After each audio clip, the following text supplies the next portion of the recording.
get it. For him, sex is his drug of addiction. Yes. Yeah. But it begins with the murder of a city councilman's niece. Yeah.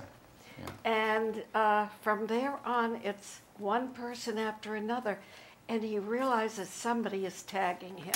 Yeah. Yeah, there's a very intelligent killer who has discovered him, probably in one of these meetings. He never really knows, but has learned about him and targets him. And he, the first murder scene that he sees is no relation to anything. It doesn't look like he's targeted. But then there's another murder, and Hayden says, there's one little thing that seems to tie this together, but no one else sees it. And intuitively, again, he feels that they're connected, and everyone else says, no, there's no connection. Stick with the councilman's niece. That's what's important. And he's all, but I don't know, there's a feeling. And then the third murder happens, and he sees a definite connection. And there's a certain point in the book where it all turns around in one little moment when he sees the one connection that he sees all turns around, and he discovers that it's about him.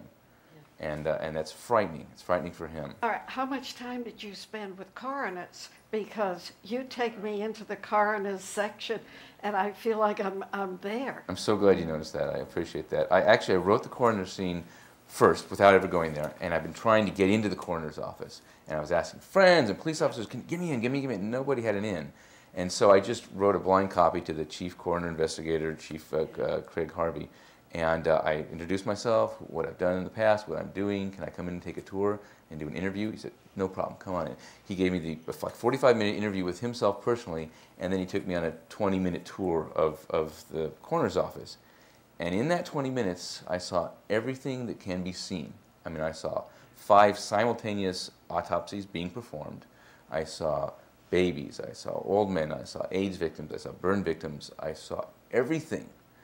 And it was so impressive on my mind. I thought I might, I was wondering before, am I going to pass out? Am I going to handle this? It was different than you might imagine. There was no place in my brain for that information.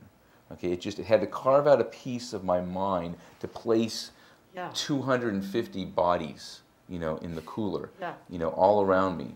And they didn't look like people anymore. They looked like gloves. They looked like a glove that a soul would inhabit at some point and then leave. So it was a wonderful experience to go through that. But I used all of that in the book. That and a very interesting woman, Heather, who has been with the FBI. It's Kennedy. That's right. And she now he hires her to profile, because profiling is a new art. It's been around. I don't know how long profiling has been around. It hasn't been taken seriously in many years past. Like in the book Silence of the Lambs, the movie. That was a real good introduction to really what a profiler does. He turns to a profiler because, first of all, he doesn't want to go to the police department with all that he knows. He goes to her. He hires her separately by himself. He doesn't let her know that it's not an LAPD sanctioned kind of hiring. And he needs somebody else to give him clues as to who this person might be.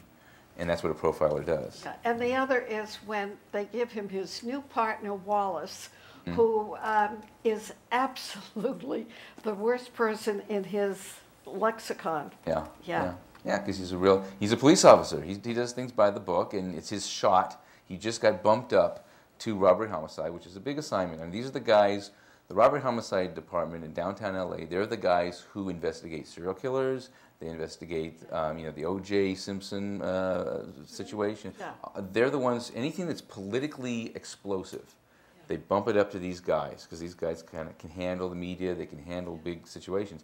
So this guy was just bumped out of the Hollywood division into robbery homicide. That's Wallace. And this is his career path. And now he's been placed with Hayden, who's like the guy that's a little bit off. Stephen, this is not a simple book. How did you plot it? Did you have a thing up on the wall and said, well, this is where it's going to go next? Well, I spent about 5 years in the film business as a director of development for Wolfgang Peterson. He's a big thriller director. He's directed In the Line of Fire and Outbreak. I was there during that time. He's directed Troy and Perfect Storm.